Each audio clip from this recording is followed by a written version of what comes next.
Hello and welcome to Good News York, episode 70, right? Yeah. I am your host, Mike Brindisi, sponsored by Ads on the Go, getadsonthego.com. Shout out to Zach. It is just me today. No guest, as I've said throughout the week.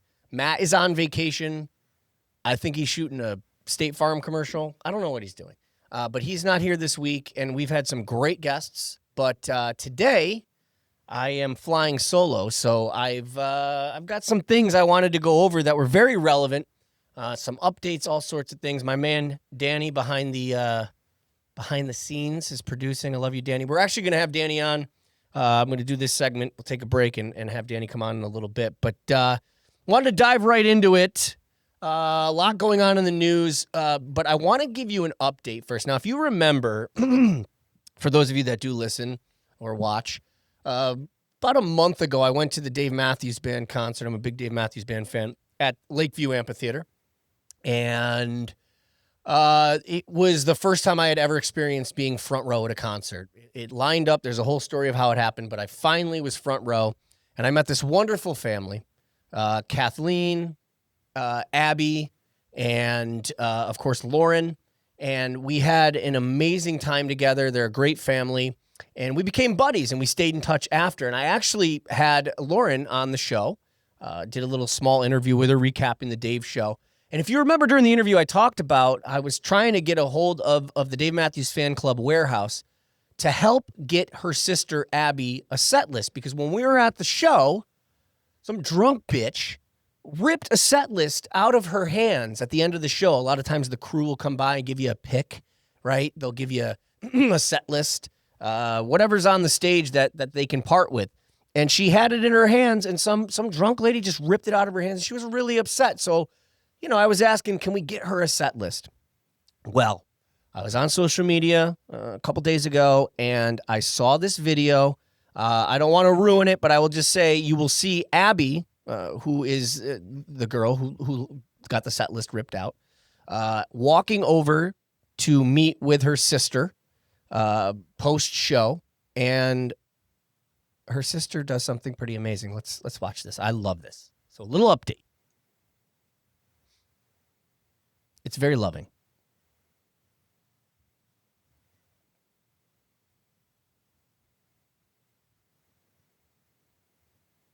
Got the sound? Might have to click. Yeah. All right, so this is Abby walking up to meet Lauren.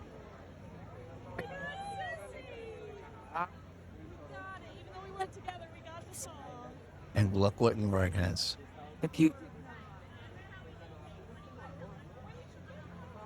Rob?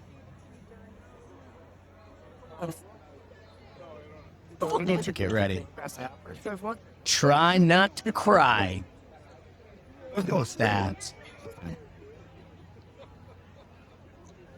Come on. That's the best. Look at the embrace. That's a real hug. Look at that. So, all that to say, we didn't need Warehouse. We didn't need Dave. They went to another show at SPAC last week at Saratoga Performing Arts Center, my favorite venue in the Northeast.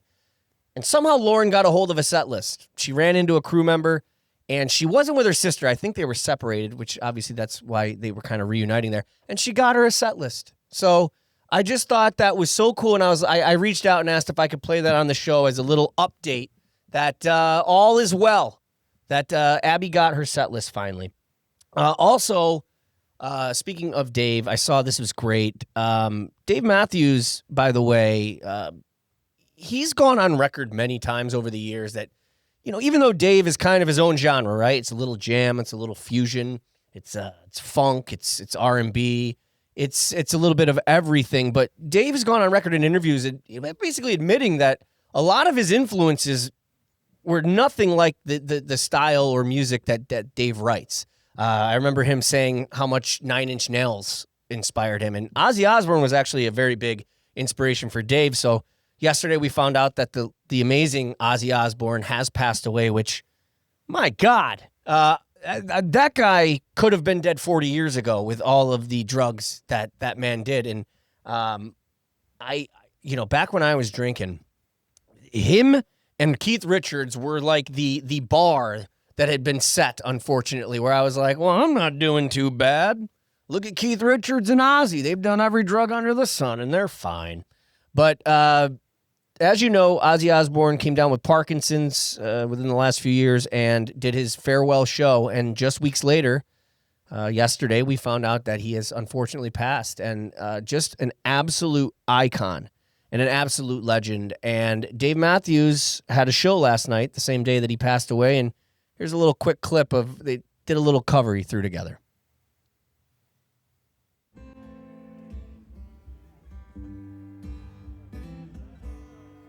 Feel unhappy. I feel so sad. Behind bars too fast. I had. She was my woman. Round off the sun. But it's too late. I let her.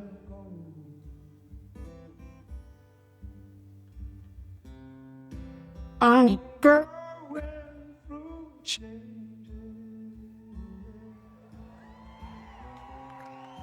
I'm going through changes.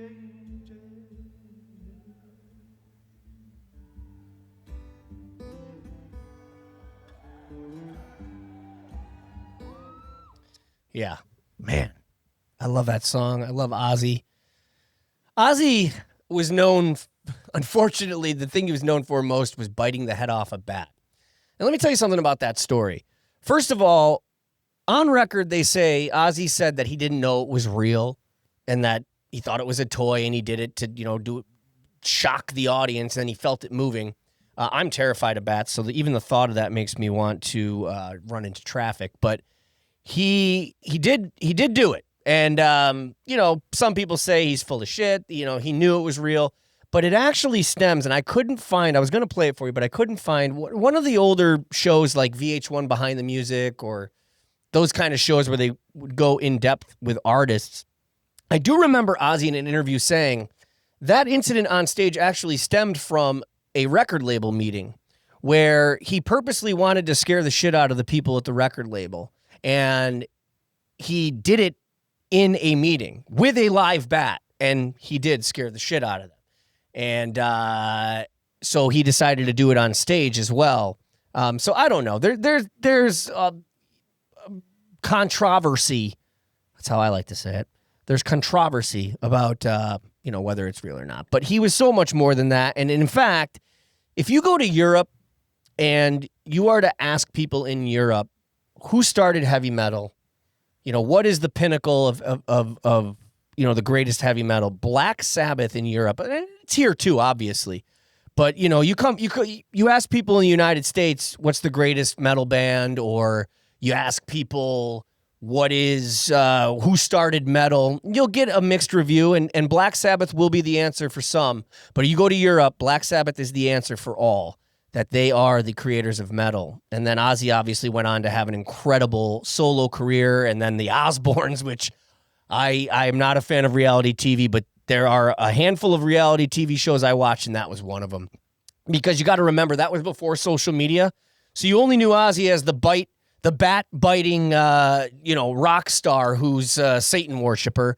You never saw him at home sitting there, trying to figure out the remote control. Sharon, I can't figure out how to change the television. It was so weird to see Ozzy in the flesh just being Ozzy at home. So what Ozzy did for pop culture and for music is second to none. And, man, he will sorely be missed. And I'll never forget the first time I heard Mama, I'm Coming Home. That is in my definitely top 10, might be my top 5 favorite songs of all time. Absolutely love that song. So enough about Ozzy, because I want to talk about, keep it on the music thing. So I grew up a huge Sublime fan. You have to remember I was a teenager in the 90s. And Sublime, to me, also in my top 10 favorite bands of all time. Sublime came out with their self-titled album in 96, I believe it was. And Brad Knoll, the lead singer, died of a heroin overdose right before the album hit. And if you are aware, or especially if you were a teenager in the 90s, you know how important that album was. It was everywhere. And it was unlike anything you had ever heard. It was a mesh of some punk, reggae, a little pop punk, and it was so original. And it was such a soundtrack of the 90s, and especially the summer. You know, when the weather gets nice in spring, I like to roll the windows down and cruise with the tunes playing, and Sublime is usually my first go-to. Over the years after Bradley passed, you know, the demand was still there because of how just life-changing that band and that album was for people in that era. And I think they were going to be the biggest thing on earth if he had not, you know, passed away. But in some cases, it helped their popularity. Same way, you know, it happened with Kurt Cobain and Nirvana. Posthumously, people tend to be even more famous. But they had tried to keep it going. They had, and I might be wrong with the name. I know I'm close. I think Sublime had become the Long Beach All-Stars, and they toured, and then they were the Short Bus All-Stars, and they had different singers from other bands. And I actually went to see them at Captain Trips in Utica, New York in the late 90s, early 2000s. Shout out. That was my favorite venue near my hometown at the time. And I got to see the Short Bus All-Stars, and it was good, but it was Sublime with a different singer. And the singer sounded great. Well, let me get to what I want to get to, which is fast forward to the other day. I'm sitting here in the studio getting ready for the show. And Anthony, who works here on the IT side, says, dude, have you heard the new Sublime song? And I went, what? No. And he said, well, there's more to it. And he played it for me. And he said, you aren't going to believe this, but just listen and tell me what you hear. So I'm going to play you a little bit of that now. This is the music video, Sublime's new song. It is called Ensenada. Is that right, Danny? I can't see it from here. My eyes. So here's a little clip of Ensenada. You tell me what you hear, and I'll tell you what it is. Oh, is that what they're calling it now? A small town, a big mouth. Oh my God, it's honesty. Hard-working girls always come up to me. I guess I gotta go. See you when I got from Mexico. Don't hate if you can't relate to this Auburn's Alley Street Parade. I don't wanna be your man no more. I wanna make love to you. Does that not sound like Bradley Knoll to a T? You know why? It's his fucking son. That is his son. First of all, I had no idea he had a son. Second of all, I have goosebumps again. If you are a Sublime fan, you understand that this is as close to seeing Sublime as you, the real Sublime, as you have ever been able to see. Because they were, again, gone too soon, Bradley Knoll. And we got all these different reincarnations of them with different singers, and they were fine. They were great. But I mean, it is the exact same voice. You know, I have a son, and he's starting to sing a little bit. If he eventually ends up singing and he sounds exactly like me, it's going to freak me out. But it makes sense because it's science, right? This is incredible. So there's more to it. So not only is his son in the band, which is basically a complete reincarnation of Sublime, he sounds like him, he even kind of looks like him. He too, the son, is going through he went through some addiction problems, and he came out on the other side. And he joined this band at 20, I want to say 7, or was it 28? And that is exactly when his father passed away, at 27 or 28, whatever one it is.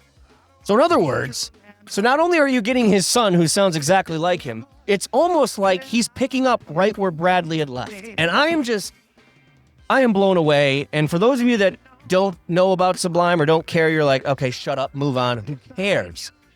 Well, if you like Sublime, you care. And they're going to be on tour, and they're coming to CMAC in Canandaigua next month in August.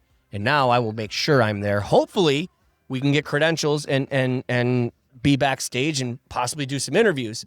But either way, I'll be there as a fan. So I wanted to mention that. Now, before we take a break and get Danny on here, the last thing I do want to mention, and again, I know this is Good News York, and our whole thing is we don't like to do things that are sad. And I've basically talked about death this entire segment. But this is different. We are honoring these amazing people. And Theo Huxtable, man. Malcolm Jamal Lewis, I believe is his real name. The actor who played Theo on the TV show The Cosbys. Which, by the way, why was it called The Cosbys when they were the Huxtables? And now knowing what Bill Cosby did, a little weird that he had his office in the basement, huh? But anyway, that was a gigantic pop culture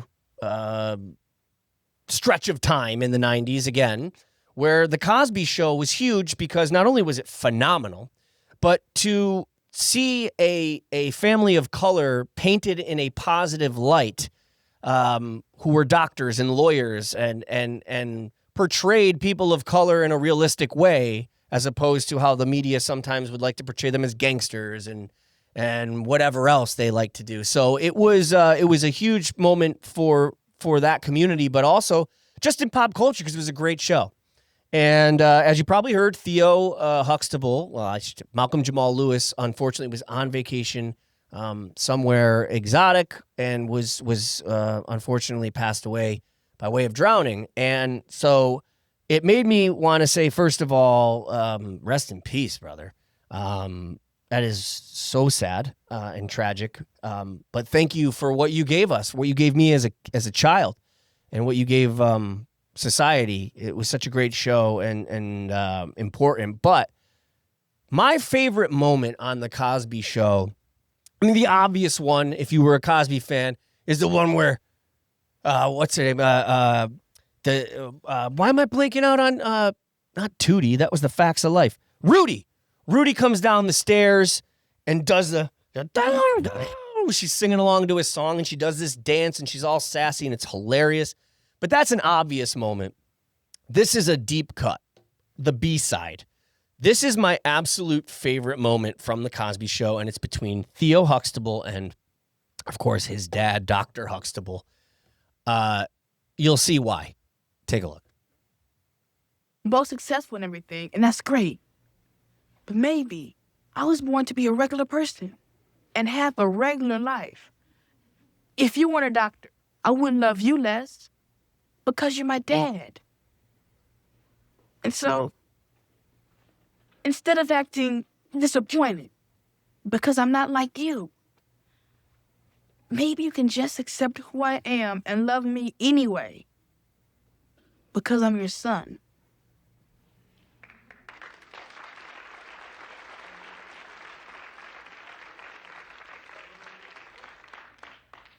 Theo, that's the dumbest thing I've ever done in my life. There's no wonder you get D's and everything. That's pretty much the gist. That's the punchline. I'm not going to make you sit through the whole clip. But that was, first of all, it's funny because it's funny, right? Especially when you saw it live. I think it had more of an effect then because it was such an emotional moment. And I was caught up in the, like, wow, he nailed it. And at that time in television, that kind of, what's the word I'm looking for? The misleading, the redirect. That didn't happen a lot, especially a lot of those shows were known, like Full House, right? At the end of every episode, Danny Tanner or Uncle Jesse would sit down with one of the girls, and that would be the lesson of the episode. And that's kind of a cookie cutter moment, like, okay, and then Theo speaks. But man, that redirect, that is the dumbest. And by the way, that is a very accurate portrayal of how parenting was back then. That is totally something my parents would have done. And I absolutely loved it. So R.I.P. to Ozzy, R.I.P. to Malcolm Jamal Lewis, a.k.a. Theo Huxtable. We talked a little bit about music. Before we go to break, I want to do a little teaser for the next segment. You see I'm wearing my Bills hat. You know I'm a diehard Bills fan. Had season tickets for 10 years. Been through the hardest years with that team. And I'm always up for talking Bills talk. And I'm going to do that at some point. As the season starts, I'll do another, NFL special.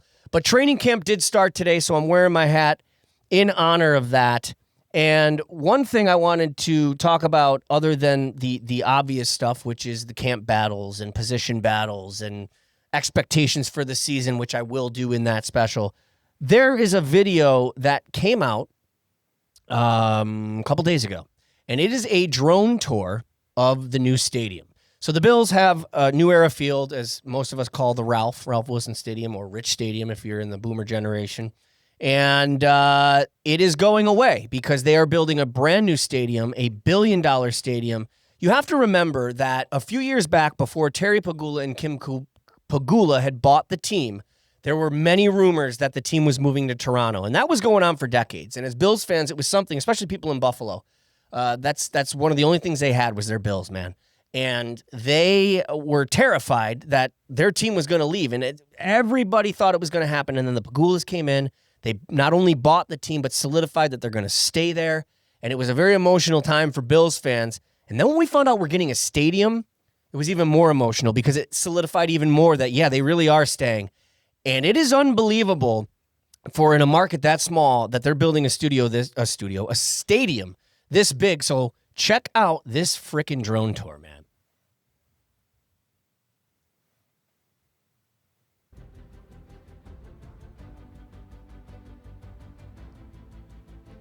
You can see right there, the way they have it set up is that it's like a coliseum. It's not as steep. So it's going to be that old, there's not a bad seat in the house. That's true. The field is heated, so when snow comes, no more hiring people to come down and shovel, which I used to love doing. I almost did it too. There's something charming about calling on the city of Buffalo to bring your shovels. God, I love this team. So they will have a heated field where it will melt. Also, they have coverage. They got about 70% coverage over the seats. So if there is a blizzard, you're still out in the elements, but you are partially covered. So that's huge. And those are also heated, so the snow will melt. Oh, God, I can't see me right now, but hot under the collar right now. See the old stadium right across the street in the back? My word. Look at this. Buffalo frickin' Bills, man. Look at the windows with the natural lighting. Did you ever think you'd see this in Buffalo? Well, where are we going? Where are we going? We're in the locker room here. Where the Magic's gonna hang.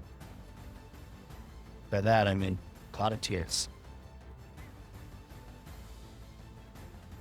This part kills me because we just go up some side stairs. I don't even know what that is. Let's see here. It's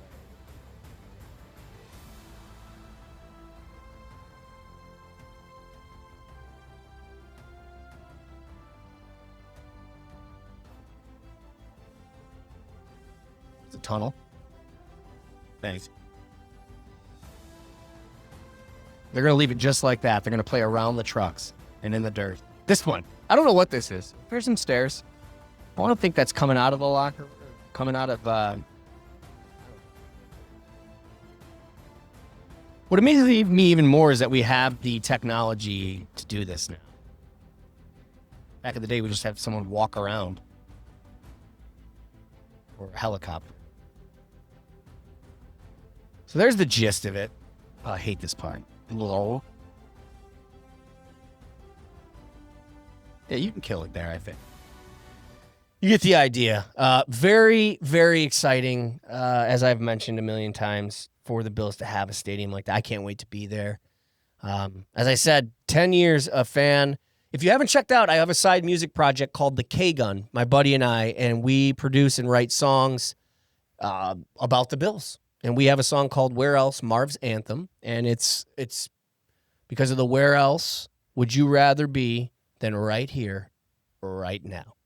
And you got to check the song out. It's on Spotify, Apple Music, all the places where you hear music. The music video is on YouTube. We went and shot it at the home opener last year.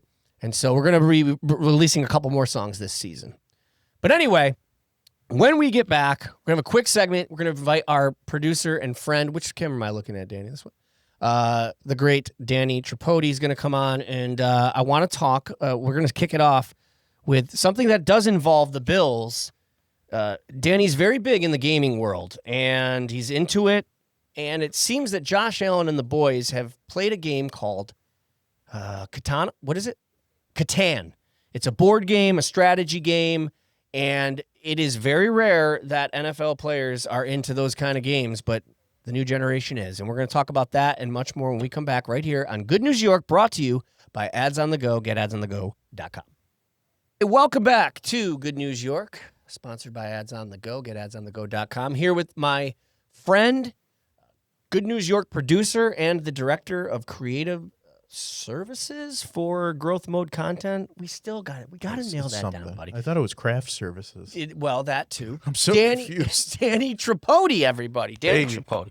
Danny, Woo. Matt's on vacation, so when Matt's away, the mice will play. Yep. I am happy to be on air with you. I love when we do this together. Yeah, it's the best. So Danny, in addition to being the amazing social media producer that you are big in the gaming world, and I thought I was a big gamer until I met you and realized that industry and that community is it's a lifetime commitment that I just don't have the time to do all that. But the reason I brought you on, other than the reason we wanted to do this, other than just to do this, is I noticed at training camp. So we're talking about Bill's training camp, Yeah. and I was listening to Bill's radio, and they were talking about how the Bills, Josh Allen, and some of the other guys on the team are now playing this board game called Catan. Yeah, settlers. Settler, yeah. Yeah. And so, again, I like gaming, and I was like, oh, let me check this out. And I looked it up, and there's a picture of him walking into training camp with Catan under his arm. Like, he loves it. And the reason I want to talk to you about it is I want to learn a bit more about it, but I also, I don't know, from your perspective, you're a little bit younger than me, but growing up, I was not afraid to dabble in all. So I would play sports, but I was in theater and music, and I also liked video games. But a lot of times, those didn't cross paths. You know, sometimes the athletes were like, you're a gaming nerd, or, you know, and just to see professional athletes now playing these games it's wild to me. Does that surprise you? Yeah, no, it doesn't actually surprise me. I think it's more accepting now to be a nerd Yeah. than it ever has been. Like you said, you know, they still have the nerds and the jocks and the preps and the knots. But I think that nerd culture is kind of seeped into more subclasses, and things aren't as cliquey. I don't know. I haven't been in a high school in a while, but Sure. at least when I was there, I was friends with multiple cliques of people, and you know, everybody likes games. Yeah. At the end of the day, you know, and we kind of talked before this off camera, and it's something that's really cool to see, because you know, we can't relate to Josh Allen in the way that he's an awesome footballer, but we can relate to him like, oh, I played Catan at my buddy's house, just like Josh Allen. That's such a cool thing. So I think a lot of the players, plus they're younger now. Is Josh like 29? Well, a little younger. I think he's 28. Yeah. But yeah. These are younger guys. They grew up seeing other people play these games, and you know, it's something that I think is more normal now. I mean, there's so many players that embrace their nerd fandoms. Yeah. You know, you have Shohei Ohtani too, is a big One Piece fan. And Oh, I didn't know that. they had a big One Piece day out in LA. Like, it's very cool to see pop culture mix with nerd culture. So do you think, and I hate calling you nerds, because maybe it wasn't nerdy. Maybe everyone else is. Maybe it's backward. Do you think the gaming world, that community, do you think they appreciate that, or do they like, what the hell, man, that's our thing, and like, you made fun of us for so long, and now you guys, you know, I don't know. I wonder if that's. So I don't speak for every nerd here, and you know, Yes, you there's do. going to be somebody. You're the that final comments boss that goes, nerd. Actually, I have something to say about that. I think I would like to think at least that nerds are very welcoming and open, and are excited for this opportunity, because it's cool to be a nerd now. Hell yeah. You know, there's, of course, you're going to have some posers, but like, it ain't no thing water off a duck's back. You know, it's just, it's funny. come on in and play some board games. It's fun, dude. It's fun And- over and here. It's funny because it really is becoming that. You know, it's becoming the opposite. Growing up, it was like, what'd you do in your free time? Everybody went to fields and drank, and it was awesome. like drinking, like the drinking culture's dying down, games are ramping up, and I love it because, like you said, I dabbled in all of that. I was partying, but I was playing games, I was doing theater, I was playing sports. It's great to see, but it's almost like you don't have a choice anymore if you want to be a nerd. I feel like you have to be kind of a nerd with. We're constantly dealing with electronics, and I just feel like it's almost the way that I never played golf in high school. I thought it was like, oh, it's boring. Why are you playing that? And then fast forward to my 20s when I start, I'm calling all those guys and like, hey, can you help me with my short game? And I feel like it's the same thing with nerds. Now people are like, hey, I'm having trouble with my laptop or myself. So I think we're calling on nerds more, but I think we're also kind of becoming nerds as well. Absolutely. Naturally. Yeah. It's just it's evolution. It is evolution, man. And I'm so happy that we are part of it. Have you played Catan at all? Oh yeah. Is it good? Yeah, it's great. I was saying off behind the scenes, it's like the perfect board game because it's not too in depth with like nerdy rules that you have to remember. It's very straightforward. You're just collecting resources and trading those resources in to build more resources on the game board, but like it's very, very simple. There's not a lot of points that you need to keep track of. There's no like complex math involved. It's honestly like a level above Monopoly, I would say. When you were describing it, it did sound like it was a mixture of. It's not as in depth as Risk, but the idea, like the strategy of Risk, but with like Monopoly and growing like you would the hotels and the. Yeah, exactly. It's not. Risk is too complex in my opinion for a board game. Like I don't want to have to think too hard. And Catan, you can get into it. Sure, like anything you can get into, but I don't know. I think it's a very lighthearted game that doesn't have a lot of stakes, and it's something that anybody could enjoy as long as you can sit through the rules and get the general understanding of the core principles. Which checks out because for professional athletes who obviously have not been known to play those kind of games, it would appeal to them because of that. They still get kind of the idea of like a fun strategy game without having to sit there. Because the thing with Risk is I loved Risk. That is a goddamn commitment, man. Yeah. That is and to find 5-6 people to play and then for an extended period, it's tough to do. So do you think so is Catan one of the most popular board games now? Like currently, is it one of the most popular? It's definitely up there. I think there's like it depends on who you ask though, because if you asked like somebody like my parents, they're gonna say like, oh, Monopoly and Scrabble. Right, subjective. Yeah. For Catan though, like it sits among the top like big 3 of board games, I would say. What are the other 2? Again, subjective. Subjective. I would say I've got something to say about that. Yeah, when you see Catan, you see it next to Wingspan, which is another beautiful game, and trying to think of the third one off the top of my head, but. Yeah, there are some games that circle around friend groups and just have that popularity that you can get. Oh, I'm sorry, Ticket to Ride. Okay. Which Ticket to Ride, the creator of the game, was from this area. Really? Yeah, funny enough. Where? Yeah, I don't know if he's a Syracuse native or if he's outside of the Syracuse, Central New York area. But that's amazing. Yeah, he made Ticket to Ride, and it's one of the best-selling board games in the world. Yeah, I was always because the reason I had asked was, well, first of all to know, but I just didn't know it was kind of like the chicken or the egg. I was like, did Josh Allen and like other pro athletes, were they the reason that Catan became popular, or did they just kind of hop on like, hey, that's the most popular board game, I saw it and I liked it. I didn't know what came first, but so I love games, board games, video games. I kind of know where to go to, video games are in media. You can find out what's coming out.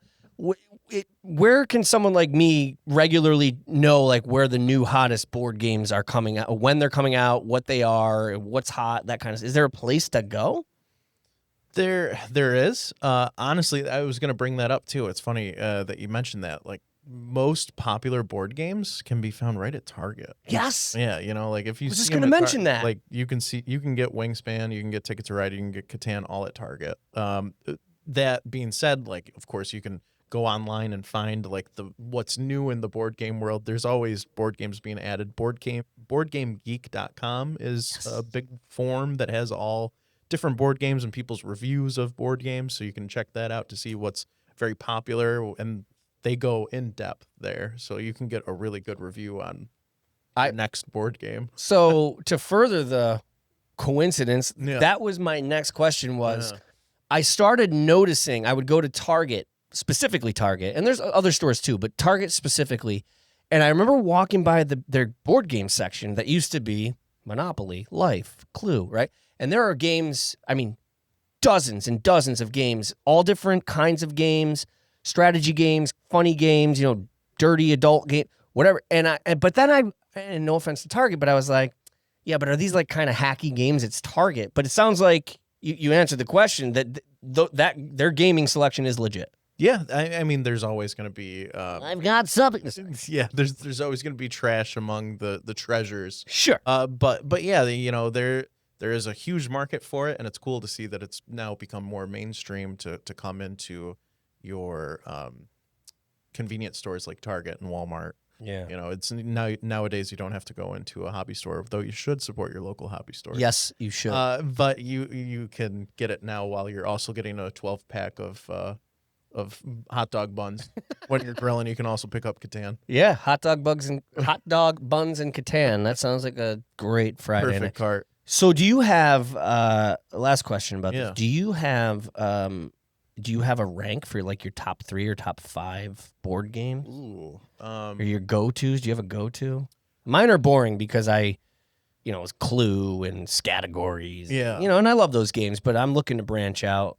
And I know you're well-versed. So we'll have to play some. I do have a handful of board games. One of them, this was from like the 80s that got remade and re-released in like the... Shoots and ladders. Yeah, no. It's called Fireball Island. And I don't know if you would remember that, but it has this whole big board game that you... Is that where you hit, there's a silver ball? So there's these red marbles that can knock your characters off the game board. Yeah. Yeah, it's I remember that. older game, but they remade it and it's so much fun. It kind of plays more like Shoots and Ladders. Okay. Kind of like Candyland too. Yes. But just a fun time. There's obviously Catan. I would say another big one for me is King of Tokyo, which, if you're familiar with the Godzilla franchise. Yeah. The person that created it based it off of that, where you play as big characters that are destroying the city, and you have to you get points as you're in the city, and the other players are attacking you to get you out of the city. Love it. Yeah, so it's very fun. You just roll a bunch of dice and deal lots of damage. It's a fun time. So we'll have to. We got to get do a some of board these game. in here. We Yeah, got to do a board game video. night, or maybe we can video. invite Josh Allen.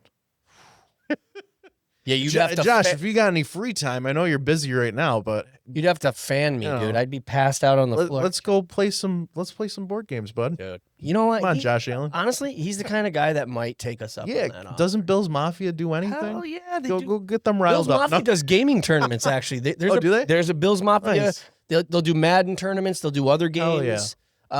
So, to speak to what you said earlier, the community, the gaming community in general has grown exponentially across the board, whether it's board games, video games. You, my friend, are also part of, we got to talk about it, Retro Game Con, man. That is your Super Bowl, buddy. And since I met you and started working here, you have been planning this. It's in October. Yep.